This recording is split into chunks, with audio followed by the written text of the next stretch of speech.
So welcome back to Engines and Unfinished Business. The mission for this video is to get all the coolant lines connected and then to fill the system with coolant and see how many leaks we have.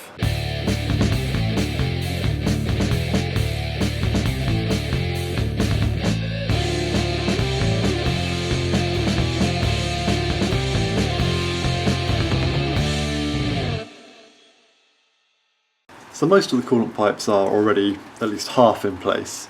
So I'm just kind of going from the bottom up and reconnecting all the ones that aren't yet connected up, like this one is only connected at one end.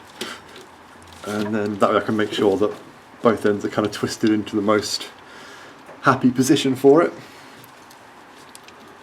That one seems pretty good there. And then it's just a case of doing up these Jubilee clips, which are all stainless. So next I've got one of the few pipes that isn't connected at all. That is this one that goes between the filler and whatever the hell that is. Apparently plastic can rust, who knew? Start with the lower end, I think. I'm always trying to think about which side the screw is going to be on, so I've got easy access to do it up and undo it.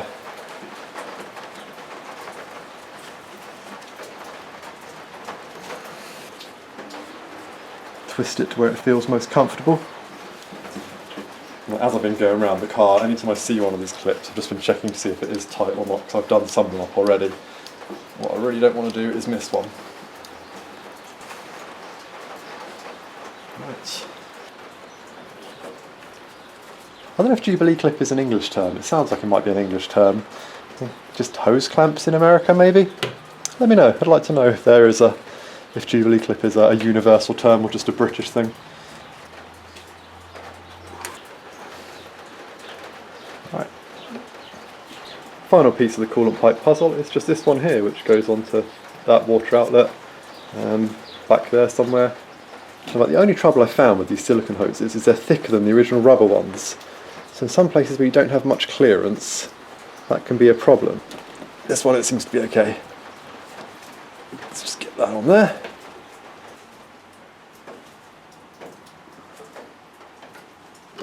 Now just tighten up the other end. So I think that's all the coolant pipes. So what I'll probably do is just go around and double check all the clamps, hose clamps, Jubilee clips, whatever you call them, and make sure they're all tight and on properly. But assuming they are, that's everything for this. So I'm over here in the frunk area where I don't have much room to film, so sorry about that. But I need to install these breather tubes before filling up. One goes here on the, this is the valve that opens and closes the heater matrix, and the other one goes on the radiator itself.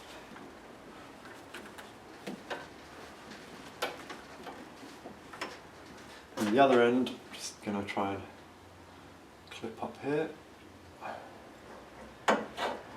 Go.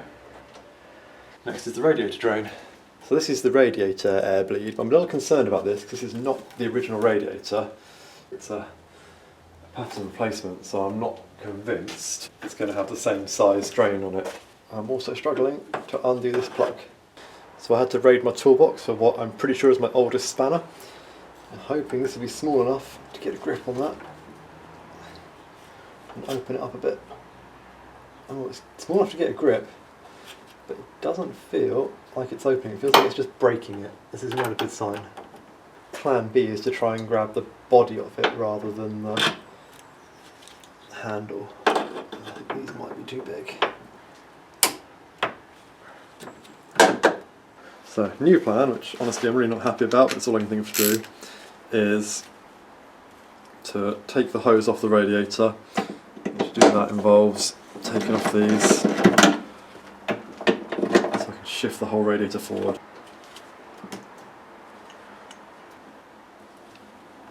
There we go.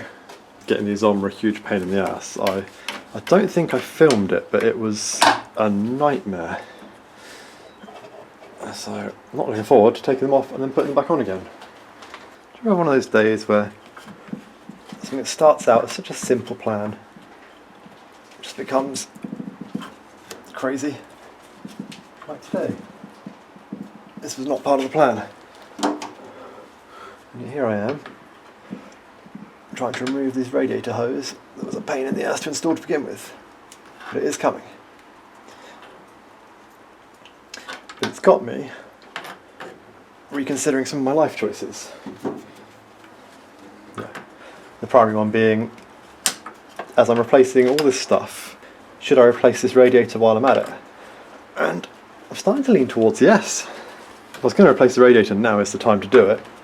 It's very rusty, missing quite a lot of its cooling fin things. So I think my best bet at the moment is to try and lift the radiator out of its mountings. So let's see if I can do that.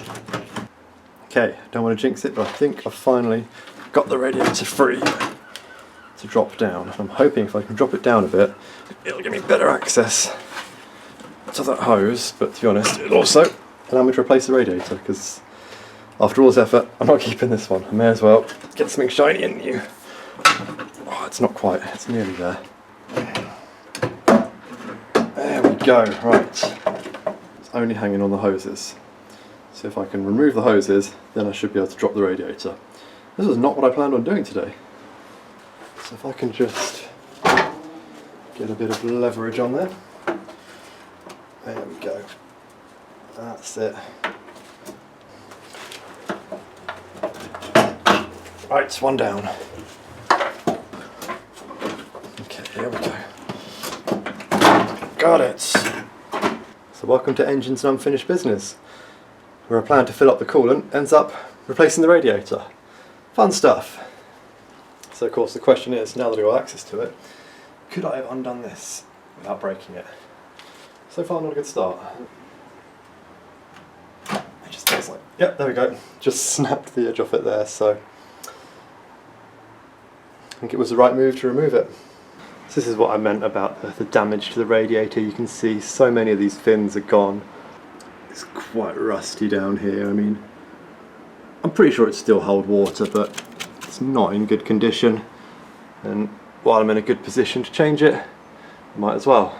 Well, today went a completely different direction than I expected. This will probably be it for this video, as I'm just waiting for parts. I'm going to need a new radiator, possibly a new fan. So, sorry I didn't get very much done, but that's the way it goes sometimes. Next time, we'll be doing the clutch and also hopefully installing a new radiator, maybe even filling it with coolant and finally starting it. I feel like I've been putting this off or something, because I know there's going to be leaks, but just got to keep ploughing through and hope it all works out. Anyway, thanks for watching, catch you next time.